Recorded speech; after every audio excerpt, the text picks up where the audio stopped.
Well, with me now is Jordan Jarrett-Bryan, who, as well as being our sports reporter, also played wheelchair basketball at national level for 15 years. And Sonja McLaughlan, sports broadcaster. And in Dublin is Daraine Mulvihill, who presented Channel 4's coverage of the Paralympics. Well, Daraine Mulvihill, first, you've met Oscar Pistorius, I think, several times. How much of a shock to you is this murder charge? I don't think you can really underestimate how big a shock this is. I mean, the Oscar Pistorius that I met on track and at social events in person was always charming. He was always gentlemanly. He was the kind of guy, he had an aura about him. He's the kind of guy that after you met him, you remembered him. And he really made a huge impact on me. I mean, I lost both my legs below the knee when I was a teenager.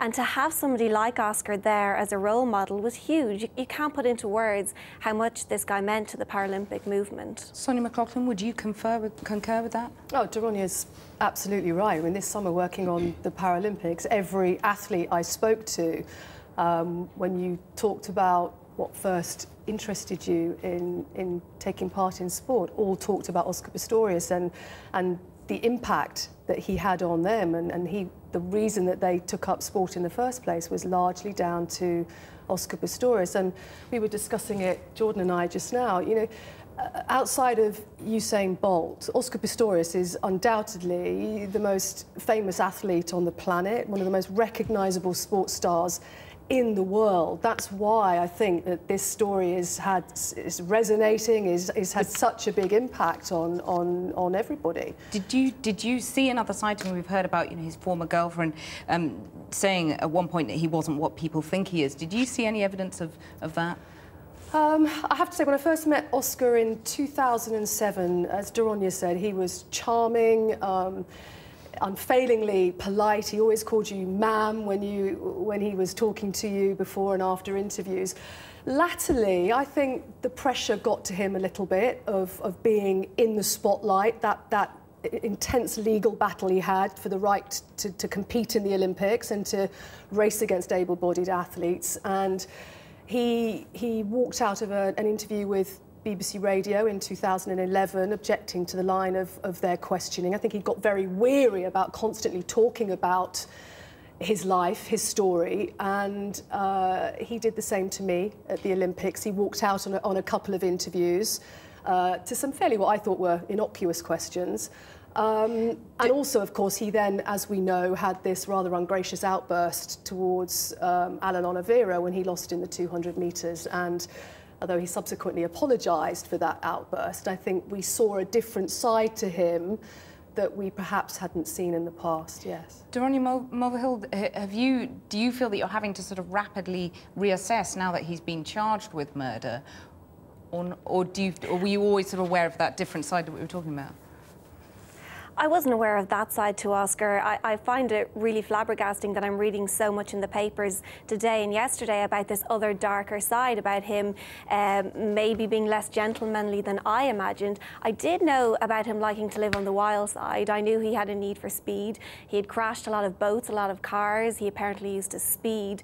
And I knew he owned guns. But it's one thing knowing those facts and one thing knowing that, you know, maybe he wasn't so comfortable speaking about his disability or having to defend himself, and another thing, actually imagining him committing this crime. I think it's just night and day. I really can't see how the Oscar Pistorius that I've been aware of could have committed this. Jordan Jarrett-Bryan, you had a very similar operation to Oscar Pistorius, I think. And just give us a sense that the sort of life always seems to have been a battle for him. You know, he had both his legs amputated at 11 months, and his mum died when he was 15. Well, yes, I mean, I had my right leg amputated at 18 months. I was born without a tibula and a fibula. Oscar, I believe, just a tibula in the leg. And being a young boy as an amputee, for me personally, I can't sit here and say, you know, I was bullied and it was awful and it was horrible. My story was I was pretty lucky. I had good friends around me. Yes, I was picked on, called the odd name, picked like this and that. But I kind of just dealt with it and almost manned up. You know, you kind of just accept that you've got a disability. People will call you names, and that's the way it's going to be.